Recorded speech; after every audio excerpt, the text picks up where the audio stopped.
వస్తున్న దారిలో మేము కాలేజ్ ముగించుకుని వెళ్తూ ఉంటే అక్కడ ఒక యవనస్తుడు మా స్నేహితుడు లాంటి వాడు నిలబడి ఉన్నాడు. వర్షం పడుతుంది. ఎందుకురా ఇక్కడ నిలబడ్డా, వర్షం పడుతుంది కదని అడిగాం.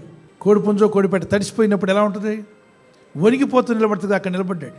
పక్కన ఫ్రెండ్ చెప్పాడు, వీడు ఎందుకు ఇక్కడ నిలబడ్డాడంటే గర్ల్స్ హై స్కూల్ అంటది. వాడు హృదయం మారలేదే అని బాధపడ్డాం. ప్రార్థన చేశాం, ఎవరి మాట వినలా. వాళ్ళు మేనత్త బుల్లెట్ కొనిచ్చింది. వాడి పేరు బుల్లెట్ రాజా అని పెట్టుకున్నాడు. దుకుతుకు వెళ్తాడు, దుమ్ము లేపుకుంటూ. ఈయన చూసి హార్న్ కొట్టుకుంటూ వెళ్ళి అటీలో ఒకసారి బస్ కిందకి వెళ్ళిపోయాడు. జీవితాన్ని నాశనం చేసుకున్నాడు.